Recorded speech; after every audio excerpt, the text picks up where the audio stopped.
that fear of being abandoned. Because a lot of times when we're codependent, right, we have a tendency of doing whatever we have to do to get along. We have that fear of, somebody leaving us, and so therefore we sometimes find ourselves in relationships that are not necessarily working for us. And so going back to where we were right before the break, as I was talking about unstable relationships and that valuation, about valuing that person or devaluing that person. And I call it the pedestal, right? It's on the pedestal. You put that person on the pedestal in the beginning of the relationship because that person can do no wrong. And so they fall very quickly in love with that person. And I also, when we put somebody on the pedestal and there's a tendency of having BPD tendencies, one of the things about it, though, is we end up putting a lot of faith. Somebody with BPD puts a lot of energy into that person, that other person, and they look toward that person to do various things for them. So that person becomes kind of their end-all, be-all, becomes their favorite person. And in that fact, it's like, they can do no wrong. But over time, as that person might fall short by doing things, it ends up becoming very apparent and real to that person, and over time can devalue that other person, find the faults in them, and basically pull them off that pedestal.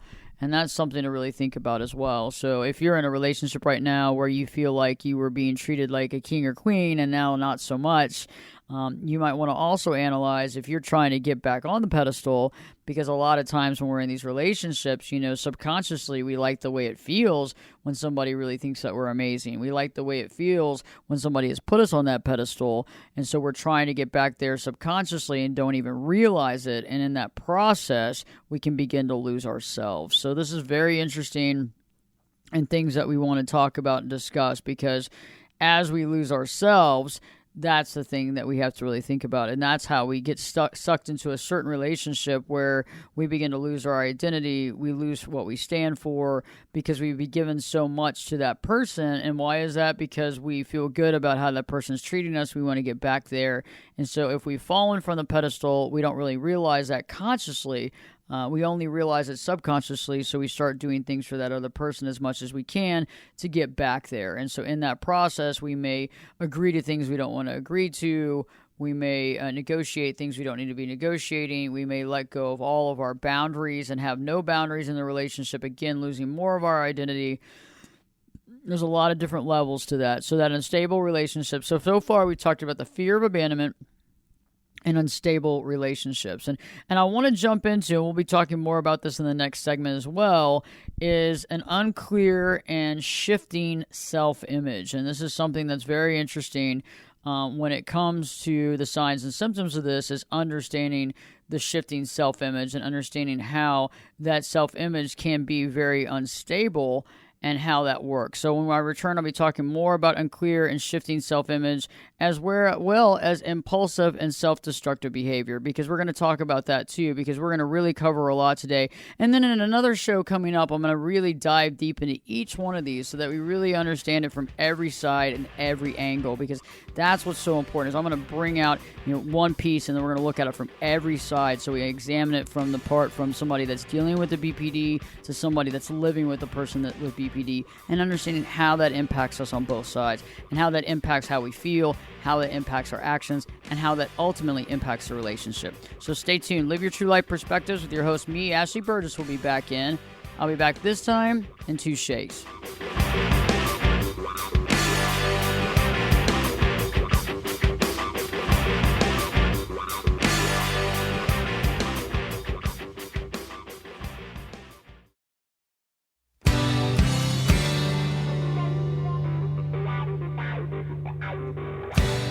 This is Jake Busey, and you're listening to Perspectives with Ashley Burgess.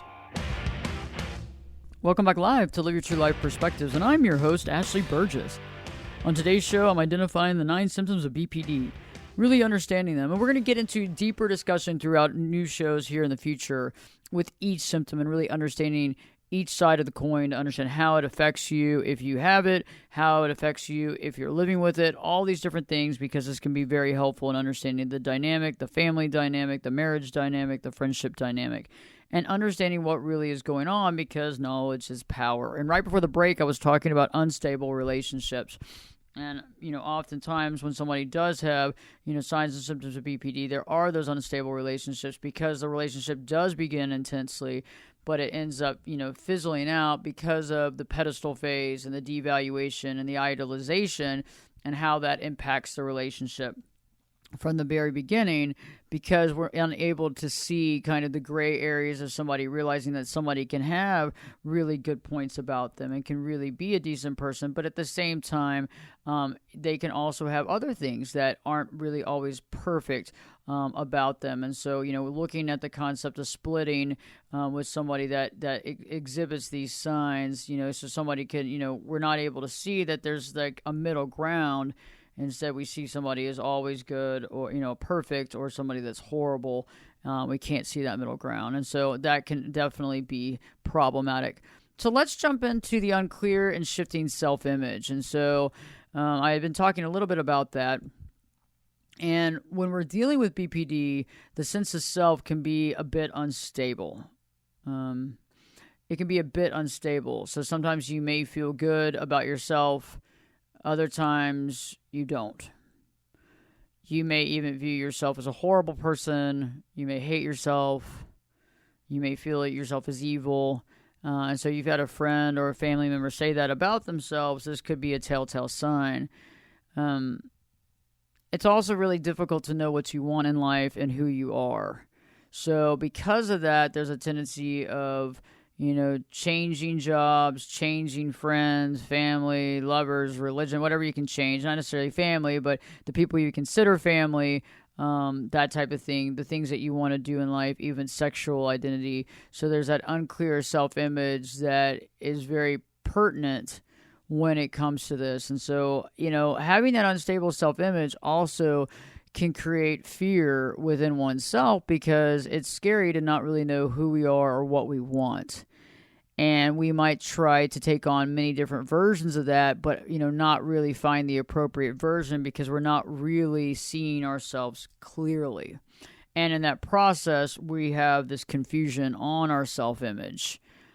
So somebody that you don't really know, if you have a family member, a friend, or your spouse, and they seem to waffle from, things about them, or they're constantly changing their clothing or their looks or their job or their friends, this is a sign. And again, all of this can be seen, and all this can be observed, and all this can be dealt with. It's not the end of the world.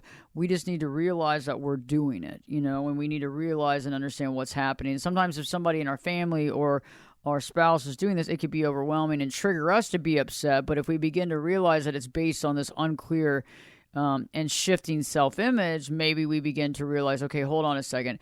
We need to really look at this in a deeper level and not get so triggered by it. Another symptom is that self-destructive behavior. So being extremely impulsive, engaging in, thrill-seeking, engaging in risky behavior, engaging in, unprotected sex, drugs, alcohol.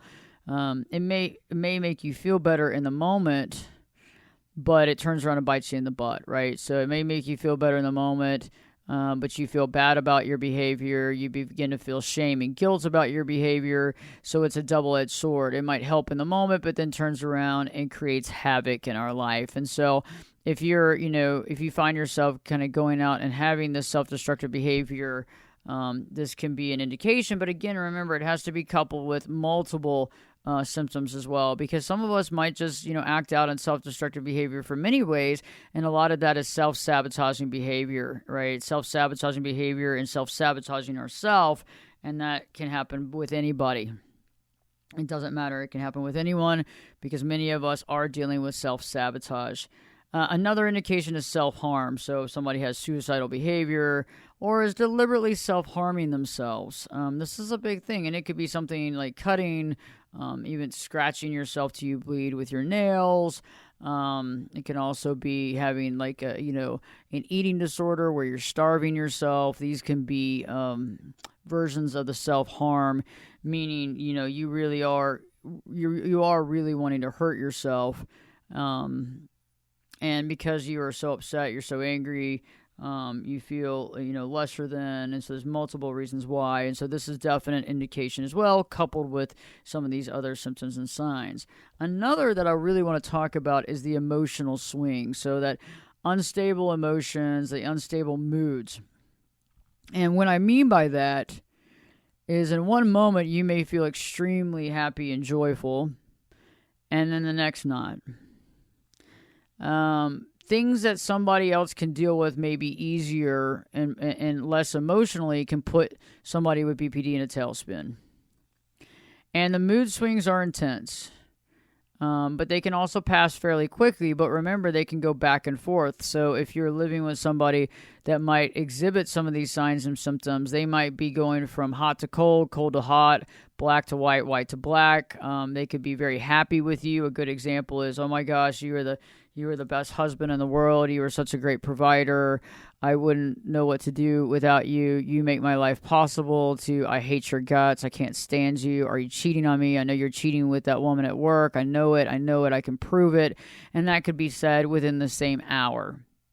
Okay, it could be said in the same day. It could be said in the same 48 hours. It could be said in the same 10 minutes. So it depends on the speed of the emotional swing. And we'll talk more about that in an upcoming show because I want to take it piece by piece. But that emotional swing is very important to understand because that can actually make us feel like we're having whiplash. And it can also make us feel like there's some crazy making going on because if you're going from one extreme to the other where a person is telling you how amazing you are to the person is telling you what a horrible person you are, that can be very problematic not only for our psyche but also for our self-esteem. And it can cause a lot of havoc in our life. So if that's happening, we need to know that. We need to understand that this person is extremely going from, this high pedestal to this devaluation on a constant basis. But it's also happening within their own minds too because they're putting themselves down as well. So there's a lot of things going on emotionally, and there's also a lot of projection going on. And that's something that we can identify as well. Another indication that I want to talk about are the feelings of emptiness. So there's chronic feelings of feeling empty. Oftentimes when somebody has BPD tendencies, they talk about feeling lonely, they feel about empty. There's a void that they feel. It's almost like something that cannot be taken care of. There's a tendency of feeling like there's nobody, they have nobody, there's nobody there for them, that they're alone. And it makes them feel very uncomfortable. So they may try to fill that void with drugs, food, sex, whatever. But the problem is that doesn't really satisfy them, and so that becomes the problem, is that it doesn't really satisfy them to where they need to be at, and so in the process of not satisfying them, they continue to keep doing that, but they come up short, and they keep feeling that there is nobody and there is nothing, making it more and more stressful for them, and that becomes problematic, and so we have to deal with that, and this can be worked on. It can be worked on. We can work on these feelings of emptiness. We can work on this. This is definitely something we can work on, but it takes a lot of work and effort and time and energy and awareness to work on that because that feeling can push you to do a lot of things that you wouldn't do otherwise. That feeling of emptiness can push you to do things that you wouldn't do, things that are outside of things that you would ever want to do. And that can also lead to guilt and shame as well. So not only do you do something to try to fill the void, you do that, but then you feel guilt and shame on the back end of that, and that becomes even more critical for you. And then you do it again, and you feel even worse about yourself. That leads into, feeling bad about what you're doing and feeling bad about yourself, and that can lead to self-harm as well. That can lead to, really having an unclear self-image.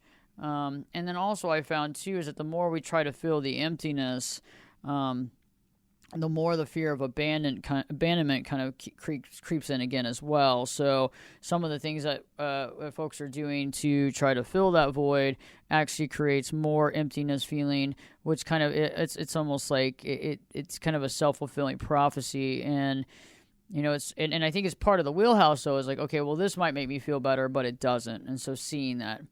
Another indication that we need to talk about is explosive anger. Oftentimes people that suffer with BPD have intense anger and a short temper, and may have trouble controlling that. Sometimes it can be completely consumed with rage and anger, and it can be directed outward, and it can be directed inward. And a lot of folks with this actually direct it inward, and they're so angry at themselves that it comes out in other ways to other people.